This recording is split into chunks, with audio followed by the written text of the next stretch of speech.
अभी अभी कुछ लोग चर्चा कर रहे थे कि जेबीकेएसएस ने जो कैंडिडेट दिया वो डम्मी दे दिया। अब डम्मी दिया है कहा नहीं दिया वो पार्टी जाए, लेकिन आजसू जिस पिछला बार सेकंड किया था उसका तो सारा का सारा माहौल एक जो नई पार्टी कोई आई है उसमें चला गया। आप देख रहे होंगे सबसे ज़्यादा वोट पिछला बार आप देखे होंगे आजसू ने उन जगहों पर लिया है जहां पर इस बार जेबीकेएसएस का ज़्यादा वोट पड़ा है। नियोजन नीति का जब हेमंत जी ने लाया था हम लोग समर्थन किए थे, अब भाजपा का गवर्नर ने उसे रोक दिया। आरक्षण नीति है उसको रोकने का काम किया, सरना कोड है उसको रोकने का काम किया। यही किशनगढ़ की धरती है जहां डीएमएफटी के फंड से करोड़ों रुपया का काम किया मैंने, राज संपोषित योजना से करोड़ों रुपया का काम किया, विधायक मत की योजना से करोड़ों रुपया का काम किया। आज कन्हर सिंचाई परियोजना की बात कर लीजिए, चाहे बनासो बुडगड्ढा की बात कर लीजिए, चाहे टाटी झरिया से आपका आंगो होते हुए चुरचू रोड की बात कर ले, तो कहीं ना कहीं हम लोग हैं काम कर रहे हैं। लोगों अभी आईटीआई कॉलेज का भी हमने स्थापना करवा दिया। यहाँ के जो बच्चे बच्चियाँ जो मात्र इंटर करके आगे नहीं जा पाती थी पढ़ने के लिए, हमने टेकलाल महतो डिग्री कॉलेज की स्थापना करवा दी। हाल में ही लोकसभा चुनाव में लड़ा, मैं जिस समीकरण के साथ लड़ा था मैंने बोला 3 पाया था, 1 पाया 75% धस हो गया, तो हम चले गए। जो समीकरण है जो लोकसभा में जो वोट मिला है वो वोट मुझे लगता है कि वो इंटैक्ट है और वो वोट जीत के लिए काफी है।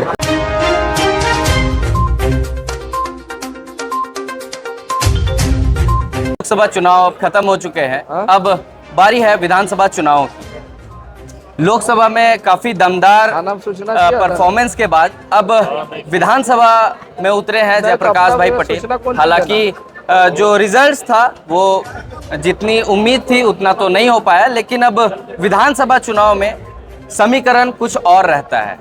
जहां पर आप मांडू विधानसभा को देखेंगे तो मांडू विधानसभा एक ऐसी सीट है जहां से एक आंदोलनकारी आते हैं टेकलाल महतो जी, स्वर्गीय टेकलाल महतो जी, उनके पुत्र हैं जयप्रकाश भाई पटेल, और ये लगातार यहाँ से हैट्रिक लगा चुके हैं जीत की।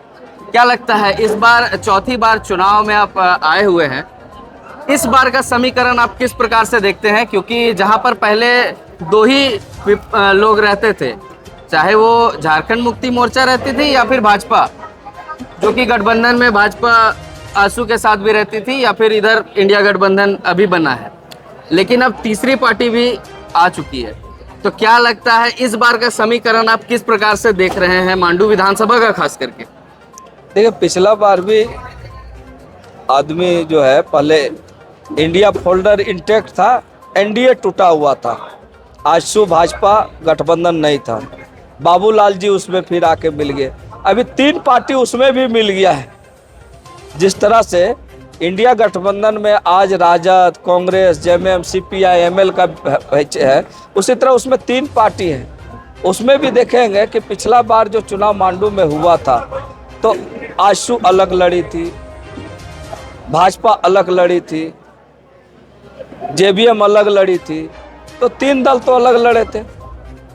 अभी के समय में बीजेपी से जो लास्ट समय जो हम थे बीजेपी से थे, अब बीजेपी से हम आ गए अभी कांग्रेस में। अब कांग्रेस, जेएमएम, राजद और सीपीआई, एमएल का अभी गठबंधन है। हम पिछला चुनाव को अगर देखें कि 49,000 कुछ वोट जनता ने मुझे दिया था, 44,000 कुछ जेएमएम को दिया था, सीपीआई, एमएल और मार्क्सिस्ट जो भी उनको 10-12 हज़ार के आसपास रहा होगा। तो कहीं ना कहीं अगर हम बीजेपी से अगर अलग हुए हैं तो कुछ वोट बीजेपी के लोगों को भी मिला था, तो अगर उसको माइनस कर दे, अगर आजसू सोचती है कि हम गठबंधन कर लिए तो हम कुछ माइनस करेंगे, लेकिन आजसू जिस पिछला बार सेकंड किया था उसका तो सारा का सारा माहौल एक जो नई पार्टी कोई आई है उसमें चला गया। आप देख रहे होंगे मतलब जो वोट बैंक कह रहे थे कि भाजपा का नुकसान होगा, वो अब आजसू का नुकसान हो रहा है। सबसे ज्यादा उनको नुकसान हो रहा है। अभी कुछ लोग चर्चा कर रहे थे कि जेबीकेएसएस ने जो कैंडिडेट दिया वो डम्मी दे दिया। अब डम्मी दिया है कहा नहीं दिया वो पार्टी जाने और उसके कार्यकर्ता जाने, क्योंकि उसको अपने नेतृत्व पर भरोसा है। वो हम नहीं बोल सकते वो डम्मी है कि बहुत शक्तिशाली है, बहुत कैंडिडेट मतलब वो ताकतवर है, चुनाव क्षेत्र के सब ये में, हम वो चीज़ नहीं कहेंगे। लेकिन ये जान रहे हैं कि सबसे ज़्यादा वोट पिछला बार आप देखे होंगे आजसू ने उन जगहों पर लिया है जहां पर इस बार जेबी कैसेस का ज़्यादा वोट पड़ा है। इस बार जयप्रकाश भाई पटेल मैदान में किन मुद्दों को और किन योजनाओं को लेकर के उतर रहे हैं? देखिए, क्षेत्र में प्रत्येक दिन नई नई चीज़ें हैं और समस्या अनंत। आप देख रहे हो कि आज़ादी के इतने दिन बाद भी देश का पूरा काम नहीं हो पाया, तो हम लोग इतना दिन में कहाँ से कर लेंगे। आज भी तरह तरह की समस्या है, रोड, पानी, बिजली आज भी अधूरा है, रोजगार आज भी लोगों को नहीं मिल पा रहा है। हम लोग कोशिश करेंगे। अभी जैसे नियोजन नीति का जब हेमंत जी ने लाया था हम लोग समर्थन किए थे, अब भाजपा का गवर्नर ने उसे रोक दिया। आरक्षण नीति है उसको रोकने का काम किया, सरना कोड है उसको रोकने का काम किया।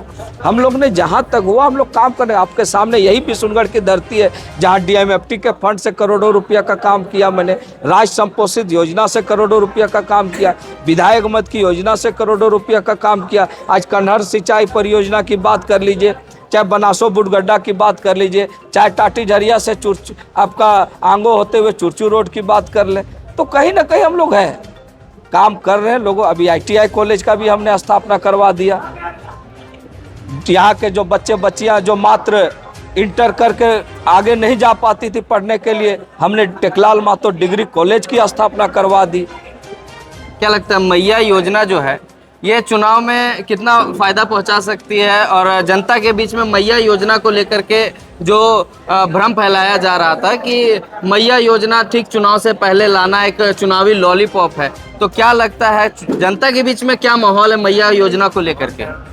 देखिए, हमारी लोगों में उत्साह है, लोगों में उत्साह है और सब लोग जान रहा है कि हेमंत जी का जो कार्यकाल रहा है यहाँ पर अच्छा रहा है, लोग पसंद कर रहे हैं, चाहे युवा हो। अभी हम देखें कि मैया योजना के सामने गोगो दीदी योजना के बारे में भी गांव में चर्चा हो रही है। देखो गोगो योजना क्या है, ये सब हेमंत जी का काट करने का एक तरीका है कि वो ये दे रहे हम ये देंगे, जबकि ऐसा कुछ नहीं। यहाँ की जनता, यहाँ की आदिवासी मूलवासी इंटैक्ट है कि किसी भी हाल में कांग्रेस JMM राजद की सरकार और जो लेफ्ट के साथी है उनका सरकार यहाँ बनना चाहिए।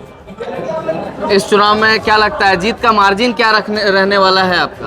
देखिए, मैं इस सब में नहीं पढ़ता हूँ। जनता मुझे समय समय पर अपने वोट उतना दे के जिताया जितना मैं जीता हूँ। मुझे याद है टेकलाल बाबू के जाने के बाद उपचुनाव में मैं खड़ा हुआ था, 23,000 कुछ वोट से जिताया।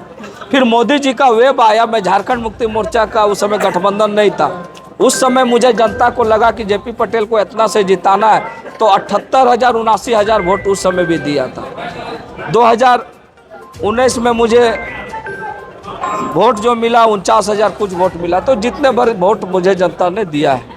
मतलब फाइट कहीं से भी टफ नहीं नजर आ रहा है। मैं ये नहीं कर रहा हूँ, चुनाव चुनाव है और चुनाव को मैं ये हल्के में नहीं लेता हूँ, क्योंकि हाल में ही लोकसभा चुनाव में लड़ा। मैं जिस समीकरण के साथ लड़ा था, मैंने बोला 3 पाया था, 1 पाया 75% धस हो गया, तो हम चले गए। क्या वजह रही? लेकिन अभी क्या है चुनाव में, अभी जो है जो समीकरण है, जो लोकसभा में जो वोट मिला है, वो वोट मुझे लगता है कि वो इंटैक्ट है और वो वोट जीत के लिए काफ़ी है। अंतिम संदेश आप जनता को क्या देना चाहेंगे? मांडू की जनता को आपके तरफ से अंतिम संदेश क्या है, क्या कुछ कहना चाहेंगे? देखिए, अभी जनता सब जानती है और मांडू विधानसभा के लिए मैं नया नहीं। जनता यहाँ सब परिवार के जैसा लोग हैं। मैं लोगों से अपील करूँगा कि टेकलाल बाबू की इस विरासत को बचा के रखना है। देश में एक टेकलाल बाबू का जो मांडू विधानसभा का एक अलग पहचान देश स्तर पर है। मुझे पूरा भरोसा है जनता अपना फैसला हमारे पक्ष में सुनाएगी। तो ये थे मांडू के पूर्व विधायक जयप्रकाश भाई पटेल। आपने इनको सुना और आपने ये भी जाना कि किन योजनाओं को या फिर किन मुद्दों को लेकर ये जनता के बीच जा रहे हैं। हालांकि इन्होंने कई सारी परियोजनाएं गिनवा दी, चाहे वो B.Ed कॉलेज हो, चाहे वो डिग्री कॉलेज हो, या फिर महिलाओं के लिए यहाँ पर कई सारी सुविधाएं हो। इन सब मुद्दों को लेकर के ये चुनाव में आ रहे हैं। अब देखना ये होगा कि जनता इनको कितना प्यार और सम्मान देती है। तब तक के लिए आप हमारे साथ बने रहें। कैमरा पर्सन सूरज के साथ मैं पारस राज, दमदार न्यूज़ के लिए। धन्यवाद।